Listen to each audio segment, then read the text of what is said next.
കാട്ടിക്കൂട്ടിയ മണ്ടത്തരങ്ങളും എടുത്തുചാടിയുള്ള തീരുമാനങ്ങളും തിരുത്താൻ American president Donald Trump ഇപ്പോൾ ലോകമെമ്പാടും നെട്ടോട്ടമോടുകയാണ്. സ്വന്തം നാട്ടിൽ തകർന്നടിഞ്ഞ ജനപ്രീതി തിരിച്ചുപിടിക്കാനും വരാനിരിക്കുന്ന തിരഞ്ഞെടുപ്പുകളിൽ നേട്ടമുണ്ടാക്കാനും വേണ്ടി മിഡിൽ ഈസ്റ്റിനെ കേവലം ഒരു ചതുരംഗ പലകയാക്കി കാണുകയാണ് അദ്ദേഹം.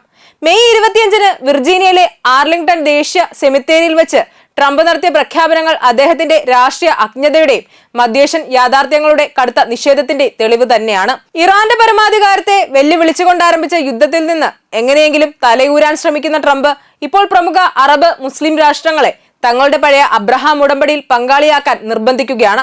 എന്നാൽ അമേരിക്കയും ഇസ്രായേലും ചേർന്ന് പശ്ചിമേഷ്യയിൽ വിതച്ച യുദ്ധക്കെടുതികൾക്കിടയിൽ സ്വന്തം ജനതയുടെ വികാരങ്ങളെ മാനിക്കുന്ന ഒരു അറബ് നേതാവും ട്രംപിന്റെ ഈ കപട സമാധാന നാടകത്തിന് ഒപ്പിട്ട് നൽകാൻ തയ്യാറാവില്ല എന്നതാണ് ഒരു വസ്തുത.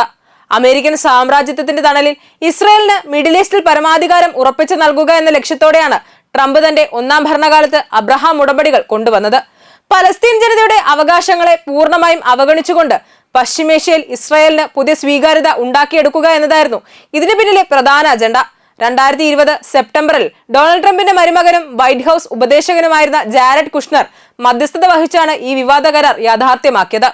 ഈ ഒത്തുതീർപ്പിലൂടെ യുണൈറ്റഡ് അറബ് എമിറേറ്റ്സും ബഹ്റൈനും ഇസ്രായേലുമായി ഔദ്യോഗികമായി നയതന്ത്ര വ്യാപാര ബന്ധങ്ങൾ സ്ഥാപിക്കുകയുണ്ടായി. അതിനുശേഷം മൊറോക്കോയും സുഡാനും ഈ പാത പിന്തുടരുകയും തൊട്ടടുത്ത് 2025-ൽ കസാക്കിസ്ഥാൻ കൂടി കരാറിന്റെ ഭാഗമാവുകയും ചെയ്തു.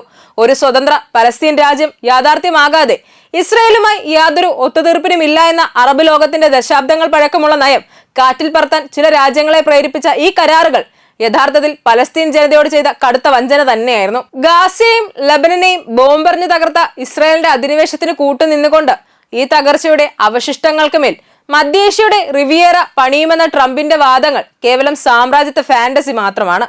തന്റെ പുതിയ നയതന്ത്ര അസംബന്ധങ്ങളെക്കുറിച്ച് ഇതൊരു പ്രത്യേകതയായിരിക്കുമെന്ന് സോഷ്യൽ മീഡിയയിൽ ട്രംപ് കുറിക്കുമ്പോൾ പശ്ചിമേഷ്യൻ ജനതയുടെ ചോരയ്ക്ക് വില പറയുന്ന ഒരു ബിസിനസ് ഇടപാടുകാരന്റെ ദയനീയ രൂപമാണ് ഇവിടെ ദൃശ്യമാകുന്നത്. ഇറാനുമായുള്ള യുദ്ധപ്രതിസന്ധി ലഘൂകരിക്കാനുള്ള നയതന്ത്ര ചർച്ചകൾ പുരോഗമിക്കവെയാണ് ട്രംപ് തന്റെ പുതിയ നിർബന്ധിത വ്യവസ്ഥ മുന്നോട്ട് വെക്കുന്നത്. Saudi Arabia, Qatar, Pakistan, Egypt, Jordan, തുർക്കി എന്നീ 6 പ്രധാന മുസ്ലിം രാജ്യങ്ങൾ ഒരേ സമയം അബ്രഹാം കരാറിലൂടെ ഇസ്രായേലുമായി ബന്ധം സ്ഥാപിക്കണമെന്നാണ് ട്രംപിന്റെ അന്ത്യശാസനം. എന്നാൽ 1979-ലെ ഇസ്ലാമിക വിപ്ലവം മുതൽ ഇസ്രായേൽ വിരുദ്ധതയും പലസ്തീൻ പിന്തുണയും വിദേശ നയത്തിന്റെ ആണിക്കല്ലാക്കി ഇറാൻ തങ്ങളുടെ പരമോന്നത നേതാവ് അലി ഖമേനിയെ പോലുള്ള ഉന്നതരെ ലക്ഷ്യമിട്ട് ഇസ്രായേൽ നടത്തിയ ആക്രമണങ്ങൾക്ക് ശേഷം ഇത്തരമൊരു സഖ്യത്തിന് വഴങ്ങുമെന്ന് കരുതുന്നത് തികച്ചും ബാലിശം തന്നെയാണ്. ഇറാനെ സൈനികമായി ഭയപ്പെടുത്താമെന്നത് അമേരിക്കയുടെ സ്ഥിരമായ വ്യാമോഹവുമാണ്. അമേരിക്ക ഇസ്രായേൽ വ്യോമാക്രമണങ്ങളെ പ്രതിരോധിക്കാൻ ഇസ്ലാമിക് റവല്യൂഷണറി ഗാർഡ് കോർപ്സിന്റെ നേതൃത്വത്തിൽ രാജ്യം ആഭ്യന്തര വ്യോമ പ്രതിരോധം മുൻപത്തേക്കാൾ ശക്തമാക്കിയിട്ടുണ്ട്. അമേരിക്കയുടെ സമ്മർദ്ദങ്ങൾക്ക് വഴങ്ങുന്നതിന് പകരം ഹമാസ്, ഹിസ്ബുള്ള, ഹൂതികൾ തുടങ്ങിയ പ്രതിരോധ അച്ചുതണ്ട് സഖ്യങ്ങളെ സംരക്ഷിച്ചുകൊണ്ട് പശ്ചിമേഷ്യയിൽ തങ്ങളുടെ പ്രാദേശിക സ്വാധീനം നിലനിർത്താനാണ് ഇറാൻ ഉറച്ചു ശ്രമിക്കുന്നത്. ട്രംപിന്റെ ഈ പുതിയ നയതന്ത്ര നീക്കങ്ങൾക്ക് വൻ തിരിച്ചടി നൽകിക്കൊണ്ട് അബ്രഹാം കരാറിന്റെ ഭാഗമാകാനുള്ള ആഹ്വാനം പാകിസ്ഥാൻ ഇപ്പോൾ ഔദ്യോഗികമായി നിരസിച്ചിരിക്കുകയാണ്. ഒരു സാഹചര്യത്തിലും ഇസ്രായേലുമായി ബന്ധം സാധാരണ നിലയിലാക്കാൻ പാകിസ്ഥാൻ തയ്യാറാകില്ലെന്ന് രാജ്യത്തിന്റെ പ്രതിരോധ മന്ത്രി ഖ്വാജ മുഹമ്മദ് ആസിഫ് സമ ടിവിയോട് കടുത്ത ഭാഷയിൽ തന്നെ വ്യക്തമാക്കിയിട്ടുമുണ്ട്.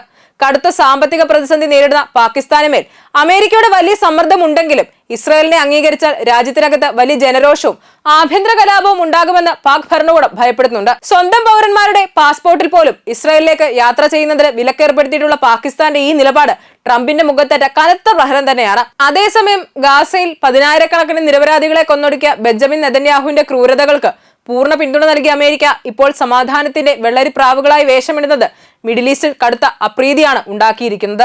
ഒരു സ്വതന്ത്ര പലസ്തീൻ രാജ്യം യാഥാർത്ഥ്യമാകാതെ ഇസ്രായേലുമായി യാതൊരു സാധാരണവൽക്കരണവുമില്ലെന്ന് സൗദി കിരീടാവകാശി മുഹമ്മദ് ബിൻ സൽമാൻ പലവട്ടം വ്യക്തമാക്കിയതുമാണ്. പലസ്തീനെ പൂർണ്ണമായി അവഗണിച്ചുകൊണ്ട് കരാറിൽ ഒപ്പിട്ടാൽ ഇസ്ലാമിക ലോകത്തെ സൗദിയുടെ നേതൃത്വ പദവി പോലും ചോദ്യം ചെയ്യപ്പെടും. ഹമാസിന്റെ രാഷ്ട്രീയ കാര്യാലയം പ്രവർത്തിക്കുന്ന ഖത്തർ ആകട്ടെ ഇസ്രായേലിലേക്ക് പെട്ടെന്ന് ചായുന്നത് തങ്ങളുടെ നയതന്ത്ര മധ്യസ്ഥ പദവിയെ തകർക്കുമെന്ന് ആശങ്കപ്പെടുന്നുണ്ട്. വെസ്റ്റ് ബാങ്കിലെ തീവ്രവാദി കുടിയേറ്റക്കാരുടെ ആക്രമണങ്ങൾക്കും ലബനിലെ ഹിസ്ബുള്ളക്കെതിരായ ആക്രമണങ്ങൾക്കും അമേരിക്കൻ ആയുധങ്ങൾ വിതരണം ചെയ്യുന്ന ട്രംപ് ഈ ചോരക്കറകൾ മറച്ചുവെക്കാൻ വേണ്ടിയാണ് അബ്രഹാം ഉടമ്പടിയുടെ വിപുലീകരണവുമായി രംഗത്ത് വരുന്നത്. ഇന്റർനാഷണൽ ഇൻസ്റ്റിറ്റ്യൂട്ട് ഫോർ സ്ട്രാറ്റജിക് സ്റ്റഡീസിലെ സീനിയർ ഫെലോ ആയ ഹസൻ അൽ ഹസൻ നിരീക്ഷിക്കുന്നത് പോലെ മേഖലയിലെ ഭൂരിഭാഗം രാജ്യങ്ങളും ഈ അമേരിക്ക ഇസ്രായേൽ നീക്കങ്ങളെ സമാധാനം തകർക്കുന്ന വെറും ആക്രമണോത്സുകമായിട്ടാണ് വിലയിരുത്തപ്പെടുന്നത്. 21-ാം നൂറ്റാണ്ടിൽ ഇറാഖിലെയും അഫ്ഗാനിസ്ഥാനിലും നേരിട്ട അതേ നാണംകെട്ട പരാജയം തന്നെയാണ് ഇപ്പോൾ മിഡിൽ ഈസ്റ്റിലും അമേരിക്കയെ കാത്തിരിക്കുന്നത്.